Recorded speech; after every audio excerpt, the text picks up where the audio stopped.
तो दोस्तों वाइकॉफ की कौन सी स्टोरीज हैं, वाइकॉफ स्टोरीज कौन कौन सी हैं जो हम आप डिस्कस किया करते हैं। तीन स्टोरीज हैं। एक स्टोरी है अपना शेल डाइवर ट्रेजेडी वर्स ट्रे ट्रेजेडी, और दूसरी स्टोरी है फॉल थ्रू आइस की, और तीसरी स्टोरी है जंप अक्रॉस द क्रीक की। ठीक है, तो ये तीन स्टोरीज हैं। तो मैं इसको शुरू करूंगा जंप अक्रॉस द क्रीक से, जंप अक्रॉस द क्रीक से शुरू करूंगा। और ये स्टोरीज आप लोगों को पहले से पता भी हैं, लेकिन मैं थोड़ा सा रिवाइज करवा रहा हूँ क्योंकि ये स्टोरीज इंपॉर्टेंट हैं, समझने के लिए बड़ी काम की चीज़ है।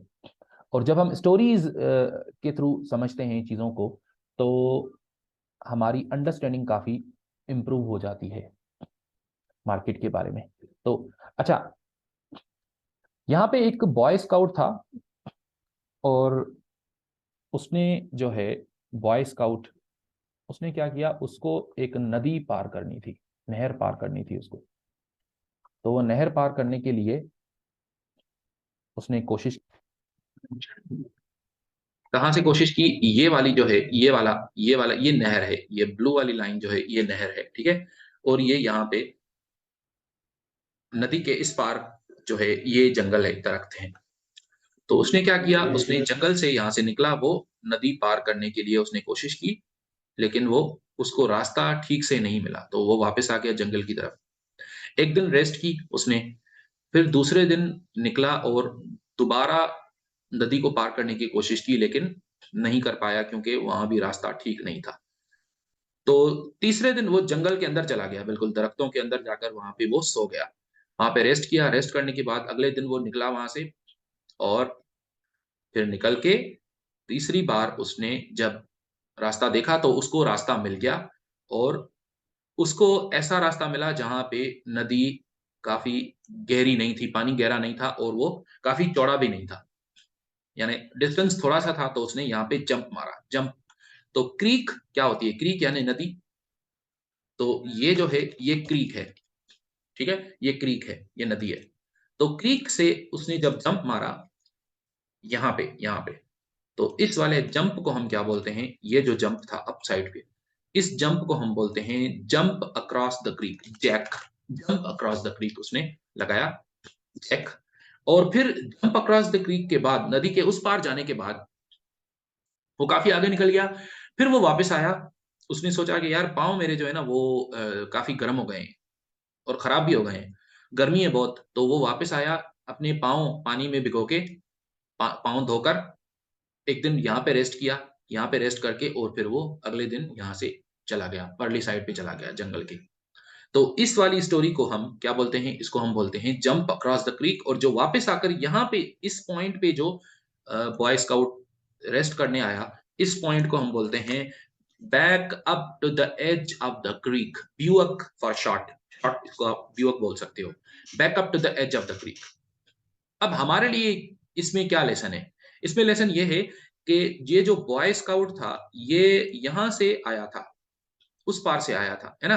तो ये जो डाउन ट्रेंड यहाँ पे खत्म हुआ जब पहली बार वो ऊपर नदी की तरफ गया। नदी की तरफ जाने का मतलब है कि एक लंबी रैली, जो अपवर्ड जो रैली आएगी वो काफी स्ट्रांग रैली होगी।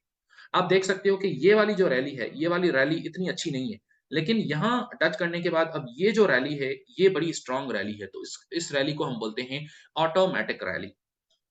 इस ऑटोमेटिक रैली के बाद आपका बायस चेंज हो जाना चाहिए। बायस यानी आपका जो थिंकिंग ये होना चाहिए कि अब मैं किस चीज की तलाश करूंगा, अब मैं बाय ट्रेड की को ढूंढने की कोशिश करूंगा। सेल ट्रेड्स खत्म, क्यों? क्योंकि डाउन ट्रेंड एग्जॉस्ट हो चुका, खत्म हो चुका। यहाँ पे कॉब चेंज ऑफ बिहेवियर हो चुका। चेंज ऑफ बिहेवियर का आप लोगों को पता है, ठीक है, वो हो चुका। अब उसके बाद मार्केट ऊपर आ चुका, ये रैली भी, पहली रैली भी बना ली मार्केट ने। अब जब मार्केट नीचे आएगा आहिस्ता आहिस्ता, तो यहाँ पे आप इधर बाय करने की सोचोगे, इधर बाय करने की कोशिश करोगे। फिर यहाँ जब आप बाय करोगे तो आपका पहला टारगेट तो ऑब्वियसली ये होना चाहिए, और आपका दूसरा टारगेट ऊपर कहीं होगा। या आप अगर अभी बिगिनिंग में देखो, आप ये मल्टीपल टारगेट मैनेज करना थोड़ा मुश्किल है, तो आप बिगिनिंग में ये भी कर सकते हो, बस इतना सा टारगेट रखो, आप खत्म। अगर आपका ये टारगेट हिट हो गया, आपका दिन पूरा, बस आपका दिन, आप सफलता पा गए एक दिन की। आज के दिन की जो ट्रेडिंग है वो आपकी सफल हो गई। उसके बाद फिर नीचे आया और अगर यहाँ से स्प्रिंग भी आपने ले लिया, ये स्प्रिंग है ये क्योंकि ये नीचे गया ना, इस सपोर्ट के भी नीचे गया और वापस आकर रिवर्स आकर यहाँ पे टेस्ट किया, टेस्ट यहाँ पे या तो इस टेस्ट पे आप अगर करते हो बाय या इधर स्प्रिंग पे भी बाय करते हो, तो ये तो कमाल हो जाएगा। तो यहाँ से अगर आपने एक स्प्रिंग बहुत अच्छा वाला स्प्रिंग अगर आपने बाय किया और आपने उसको चलने दिया, तो हिंदी में इसको बोलेंगे आपका जीवन धन्य हो जाएगा। यानी आपको इतना मजा आ जाएगा कि कमाल, आपको आप सोचोगे कि यार अब ठीक है। आपका कॉन्फिडेंस लेवल बहुत ऊपर चला जाएगा। मुकुल जी कुछ बोलने लगे। हाँ जी सर, एक छोटा सा सवाल है जी। कि ये जो सर स्प्रिंग है आपके यहाँ जो स्प्रिंग बन रहा है, कभी कभी ये है ना कप विद हैंडल की शेप आती है, तो उसको भी मैं स्प्रिंग मानूं या ना मानूं, ये पूछना चाह रहा था। ठीक है, ठीक है, ये बहुत अच्छा सवाल है।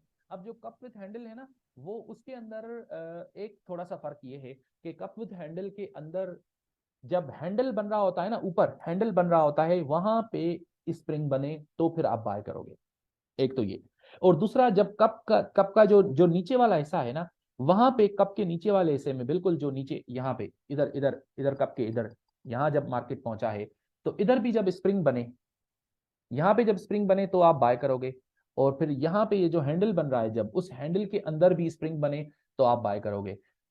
कप में भी आपको अलग से स्प्रिंग नजर आता है और हैंडल में भी आपको अलग से स्प्रिंग मिल जाता है। आप दोनों पे बाय कर सकते हो, या दोनों में से जो पहला स्प्रिंग है उस पे बाय करो तो भी ठीक है, या दूसरे पे भी करो तो भी ठीक है। हाँ जी मुकुल जी। मतलब दोनों जगह स्प्रिंग बनना चाहिए कप में? देखो, मैं ये नहीं कह रहा कि दोनों जगह बनना चाहिए, हमेशा बनता है, ये नहीं। लेकिन ये है कि अक्सर अक्सर आपको, अधिकतर मर्तबा आपको स्प्रिंग बनते हुए नजर आते हैं। जब आपको स्प्रिंग मिल जाए तो आपकी कंफर्मेशन हो जाती है, हाँ अब ठीक है, अब यानी ये ऊपर जाने की संभावना बहुत ज्यादा है। क्योंकि अगर स्प्रिंग नहीं बनता तो फिर आप श्योर नहीं होते ना कि पता नहीं ऊपर जाएगा या नहीं जाएगा, कुछ भी हो सकता है ना। तो जब स्प्रिंग बन गया तो अब आपकी संभावना बढ़ गई, probability is in your favour, अब आपके फेवर में है ये सब कुछ, यानी आप बाय ट्रेड करना अब आपके फेवर में हो गया। ठीक है। अच्छा, ये सब कुछ हमने समझ लिया, ये पहली स्टोरी थी। दूसरी स्टोरी कौन सी है? ये फॉल थ्रू आइस की। फॉल थ्रू आइस की भी बिल्कुल उसी तरह की स्टोरी है कि यहाँ पे ये जो बॉय स्काउट है, ये यहाँ पे आया हुआ है। ये क्या कर रहा है, यहाँ पे इसने इधर टक्कर मारा आइस में, ठीक है, ये आइस है। फिर नीचे आया, फिर उसने दोबारा ऊपर जाने की कोशिश की आइस में, और फिर ऊपर जा पहुंचा, गया तो सही, लेकिन वहां से फिर दोबारा फिसल गया। अच्छा, ये जो आइस है ये बर्फ की नदी बनी हुई है, बर्फ की नदियां, बर्फ की नहर आप इसको बोल बोल सकते हो। तो ये दोबारा फिसल गया, फिर पानी में गिर गया, अंदर पानी में गिर गया यहाँ पे। फिर उसने तैरने की कोशिश की, दोबारा तैरता हुआ ऊपर आया, और इस बार यहाँ पे कोई सुराख नहीं था ऊपर। ये सारा पूरा का पूरा जो है ना आइस था, ये पूरी की पूरी बर्फ थी। तो इसका सर टकराया किसमें? बर्फ में टकराया यहाँ पे। जैसे ही सर टकराया तो उसको चोट लगी जोरदार, तो वो जोर से नीचे पानी में गिरा, और गिरता गया गिरता गया गिरता गया यहाँ तक कि वो पानी में डूब गया, और हमेशा हमेशा के लिए पानी के अंदर चला गया। तो यहाँ पे ये जो है आपके लिए, ये वाला पॉइंट आपके लिए क्या है? बाइंग क्लाइमेक्स, ठीक है। और ये automatic reaction, A R automatic reaction. ये वाला अप थ्रस्ट है, यूटी अप थ्रस्ट। यूटी के बाद ये वाला बड़ा कमाल का है, सेलिंग अपॉर्चुनिटी। ये भी सेलिंग अपॉर्चुनिटी अमेजिंग है, यूटी। लेकिन अगर आप यहाँ पे करो तो ये भी अच्छा है। इसको बोलेंगे टी यूटी, यानी test of up thrust. Test of up thrust पे अगर आप सेल करो तो भी ठीक है। अच्छा, फिर आप ये देखोगे कि या तो यहाँ पे ये ऐसे ही आएगा, या फिर ये ऐसे भी आ सकता है कि यहाँ ये बाइंग क्लाइमेक्स करके ऑटोमेटिक रिएक्शन, फिर यूटी ऊपर जाकर नीचे आया, बिल्कुल नीचे आ गया, और फिर यहाँ पे जब टट करने गया, टेस्ट ऑफ अपथ्रस्ट करने गया, ठीक है, तो यहां से टेस्ट ऑफ अपथ्रस्ट करके, और फिर जब गिरा तो इतनी जोर से गिरेगा, फिर थोड़ा सा ऊपर, फिर जोर से गिरेगा। अब जब थोड़ा सा ऊपर होगा तो इसका भी एक नाम है, और फिर यहां से नीचे गिर जाएगा। तो ये जो नीचे गिर रहा है इस जगह पे, यहां पे इस जगह पे जहां से ये इस वाली आइस को, ये ऊपर भी ये वाली भी आइस है और ये वाली भी आइस है, ठीक है, ये दोनों आइस के लेयर्स हैं। जब इस वाली आइस में से वो गिर रहा है तो इसको बोलेंगे FTI, यानी fall through ice. Fall through ice, ice के अंदर से गिर गया। ये फॉल थ्रू आइस हुआ। फिर यहाँ ऊपर फिर दोबारा इसने यहाँ पे संभलने की कोशिश की लेकिन नहीं संभल पाया, तो इसको हम बोलेंगे rally back to ice. Rally back to ice, RBI, rally back to ice. RBI ये रिजर्व बैंक ऑफ इंडिया नहीं है, रैली बैक टू आइस है। तो रैली बैक टू आइस में क्या होगा, ये ऊपर चढ़कर दोबारा इधर टक्कर मारने की कोशिश करेगा, यहाँ पे यहाँ से निकलने की कोशिश करेगा लेकिन नहीं निकल पाया क्योंकि प्रेशर ज्यादा है, पानी का प्रेशर जो है वो बहुत ज्यादा है, तो यानी विच मींस सेलिंग प्रेशर बहुत ज्यादा है, तो यहाँ से मार्केट नीचे चला गया। तो सप्लाई, ये this is a story of supply. यहाँ पे मार्केट में यहाँ तक, जब तक मार्केट यहाँ पहुंचा था, बीसी बाइंग क्लाइमेक्स तक पहुंचा था, तब तक मार्केट के अंदर डिमांड डोमिनेट कर रहा था। पहली बार आपने देखा कि जोरदार डाउन वेव आई। ये जो डाउन वेव थी इसको हम बोलेंगे ऑटोमेटिक रिएक्शन। इसके बाद इस ऑटोमेटिक रिएक्शन के लेवल को टेस्ट करना, यानी बीसी लेवल को टेस्ट करने जाएगा मार्केट। तो अगर ऊपर चला जाए और फिर नीचे आ जाए तो उसको हम बोलेंगे अप थ्रस्ट। ये आपको पता है पहले से ही, आप यहाँ भी सेल कर सकते हो। अगर आप यहाँ पे सेल करते हो तो पहला टारगेट आपका ये होना चाहिए और दूसरा टारगेट नीचे कहीं होना चाहिए। फिर यहाँ पे आकर कई बार ऐसा भी करता है मार्केट की, यहाँ पे स्प्रिंग बनाता है, यहाँ पे स्प्रिंग बना के फिर दोबारा ऊपर जाके फिर इस यूटी से भी ऊपर चला जाता है, तो फिर ये यूटी का भी यूटी बना देता है, यूटी का भी यूटी, अपथ्रस्ट का अपथ्रस्ट करता है। तो उसको हम बोलते हैं, उसको क्या बोलेंगे, अगर ऐसा सिचुएशन हो तो उसको हम बोलते हैं यूटेड, अपथ्रस्ट आफ्टर डिस्ट्रीब्यूशन। यानी ये पूरा डिस्ट्रीब्यूशन हुआ, ये पूरा डिस्ट्रीब्यूशन हो गया, इवन यू ऐसा डिस्ट्रीब्यूशन हुआ कि उसमें अपथ्रस्ट भी हो गया, अपथ्रस्ट भी हो गया, उसके बाद फिर दोबारा अपथ्रस्ट का भी अपथ्रस्ट करने गया है, तो इसको हम बोलेंगे UTAD, UT after distribution, upthrust after distribution. उसके बाद जब नीचे गिरेगा तो बिल्कुल जोर से गिरेगा, क्योंकि अब इसने ऊपर जो भी सप्लाई, जो भी डिमांड अवेलेबल था उसको सारे को निचोड़ लिया, अब सप्लाई डोमिनेट कर गया बिल्कुल। जिन लोगों ने भी यहाँ पे स्टॉप लॉसेस रखे थे, पहले तो जिन लोगों ने यहाँ पे स्टॉप लॉसेस रखे थे उनके स्टॉप लॉसेस यूटी ने जाकर हंट किए, यूटी ने जाकर हिट किए स्टॉप लॉसेस।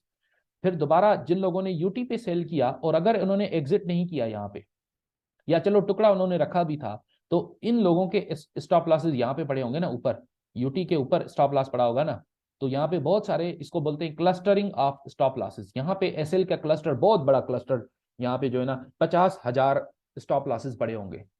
तो मार्केट ऊपर जाएगा, एक बार झटका मार के ऊपर यूटेड करके और यहाँ के स्टॉप लॉसेस को सारों को हिट करके फिर जोर से नीचे। तो ये जब यहां से क्रॉस करेगा तो इसको हम बोलेंगे FTI, फॉल थ्रू आइस, और फिर जब वापस जाने की कोशिश करेगा इसको बोलेंगे रैली बैक टू आइस, और रैली बैक टू आइस टक्कर मार के फिर नीचे। तो ये आपकी दूसरी स्टोरी थी। मुकुल जी कुछ बोलने लगे।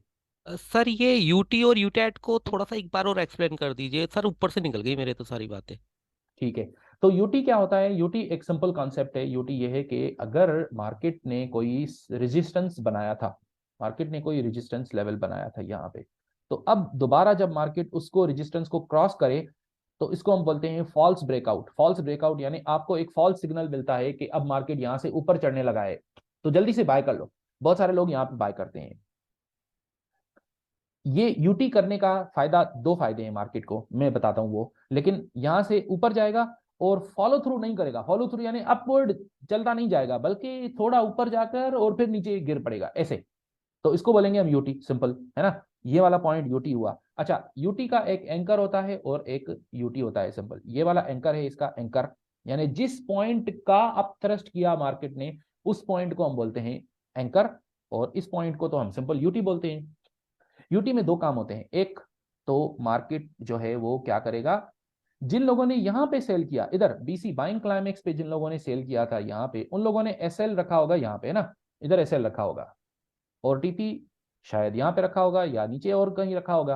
तो एक तो उन लोगों के एसएल यहाँ पे हिट हुए है ना, तो जिन लोगों ने यहाँ एसएल रखा था उनके एसएल हिट हुए, क्योंकि मार्केट को एसएल चाहिए होता है, बहुत सारे लोगों के एसएल चाहिए होते हैं। उसका फायदा क्या है, उसका फायदा यह है कि यहाँ पे स्मार्ट मनी चाहता है कि वो सेल करे, बहुत सारा सेल करे, लेकिन उसको वो सेल किसको करे, वो सेल उनको करेगा ना जो लोग बाय करेंगे। तो उसको इंस्टेंट पूल ऑफ बायर्स चाहिए, बहुत सारे बायर्स चाहिए उसको। तो ये जो एसएल हंटिंग होती है ये असल में बायर्स लाने की इच्छा होती है। ये क्या कि यहाँ पे जिन लोगों ने सेल किया था, सेल किया, तो उनका एसएल यहाँ पे पड़ा होगा। एसएल क्या है, एसएल यानी टू बाय बैक। जब आप सेल करते हो तो आपका एसएल असल में उस चीज को बाय बैक करता है। तो अगर आपका एसएल हिट हुआ तो यानी आपने वो चीज बाय बैक कर ली, जो आपने सेल की थी वो आपने बाय बैक कर ली। तो आपने जो बाय किया, आपको किसने सेल किया, आपको किसने वो चीज दी कि आप उससे बाय करोगे? स्मार्ट मनी ने। स्मार्ट मनी ने कैसे आपको दी वो चीज? ऊपर गया और आपके स्टॉप लॉस को हिट किया ताकि आप वो उसमें उससे बाय कर लो, और आपने उसने आपको सेल किया। सेल करके फिर मार्केट को नीचे लेके आया। एक फायदा उसको ये हुआ। दूसरा फायदा उसको ये होगा, स्मार्ट मनी को, स्मार्ट मनी लोगों को एक फायदा ये हुआ। दूसरा फायदा उनको ये होगा कि यहां पे बहुत सारे लोग क्या करेंगे, जल्दी जल्दी बाय करेंगे। वो सोचेंगे अब ये रेजिस्टेंस तोड़ा मार्केट ने, तो अब मार्केट यहां से ऊपर जाने लगा, जल्दी बाय कर लो। जो लोग यहां पे बाय करेंगे वो लोग अपना स्टॉप लॉस कहां रखेंगे? जो लोग यहां पे बाय करेंगे वो लोग अपना यहां पे स्टॉप लॉस रखेंगे, है ना? तो जैसे ही ऊपर ले गया मार्केट को, ऊपर ले जाके फिर नीचे आया, तो नीचे आते हुए इन लोगों के स्टॉप लॉसेस हिट कर दिए। तो जो सर नूब ट्रेडर्स होते हैं वो बेचारे मारे जाते हैं ऐसे। जी जी मुकुल जी। सर सर इस टाइम तो वॉल्यूम्स का भी बहुत बड़ा गेम रहेगा ना, वॉल्यूम्स की बार का भी वो देखो ना नीचे। मुकुल जी, वो तो आपको वॉल्यूम्स रीड करना आते हैं ना, बहुत सारे, अधिकतर लोगों को मार्केट में वॉल्यूम्स कहाँ रीड करने आते हैं? आते हैं लोगों को? नहीं आते ना, लोग वॉल्यूम्स रीड नहीं कर पाते, है ना? तो ये तो दिक्कत है ना आम लोगों के लिए। जिन लोगों को वॉल्यूम्स रीड करना नहीं आते उनके लिए बहुत बड़ी दिक्कत है कि उनके स्टॉप लॉसेस बहुत हिट होते हैं फिर। अच्छा, अब हम आगे चलते हैं। तीसरी स्टोरी हमारी कौन सी है? वो है शेल डाइवर्स ट्रेजेडी। मुकुल जी जी। नहीं सर, मैं इसको म्यूट करना चाह रहा हूँ, म्यूट हो नहीं रहा। ओके ओके, मैं कर देता हूँ आपको म्यूट। ठीक है, तो शेल डाइवर ट्रेजेडी तीसरी तीसरी स्टोरी ये है, वेरी सिंपल। वो हमने आज डिस्कस भी की थी सुबह। वो ये है कि दोस्तों देखो, शेल डाइवर ये है कि एक व्यक्ति है जो क्या करता है, वो समुद्र के अंदर जाकर शेल्स लाता है, हीरे मोती, हीरे तो नहीं, मोती, मोती समुद्र में होते हैं ना, तो मोती लाता है वो, और मोती लाकर वो ऊपर किनारे पे रखता है।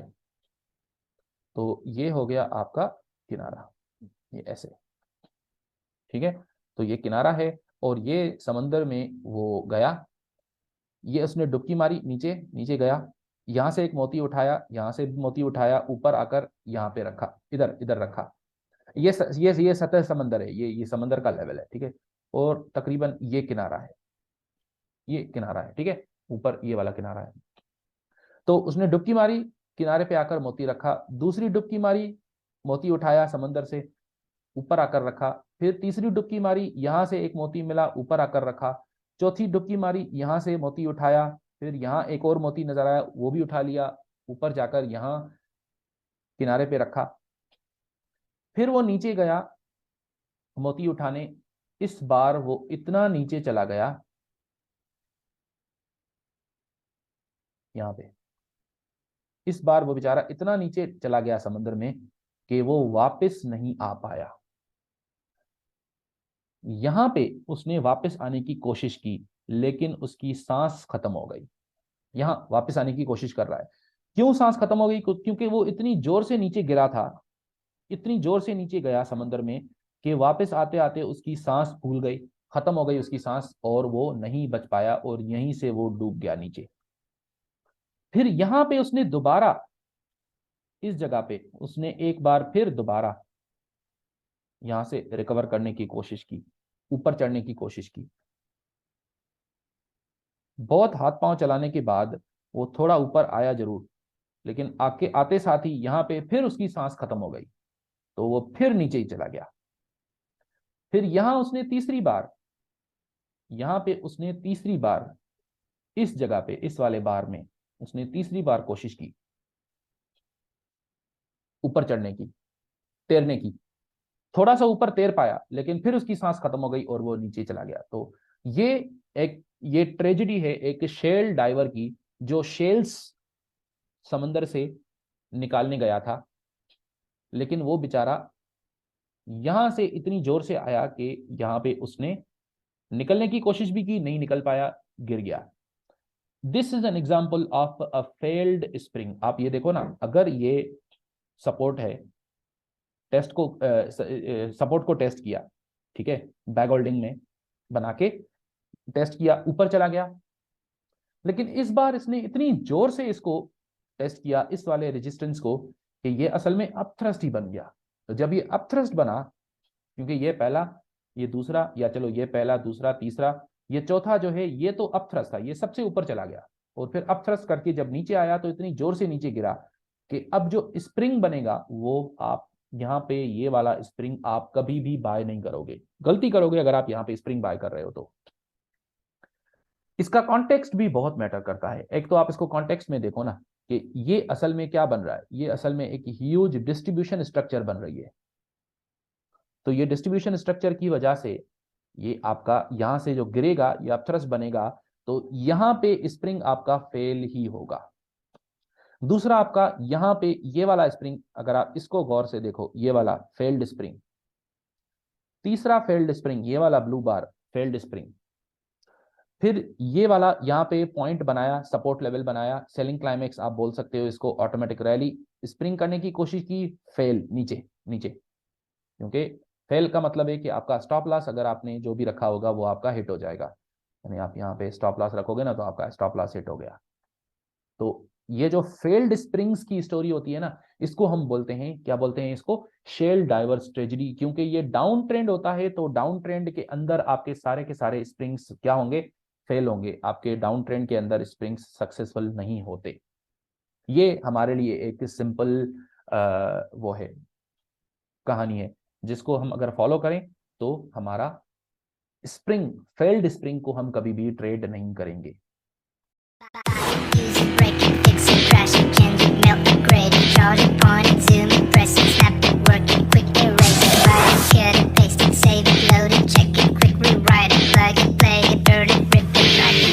Moment.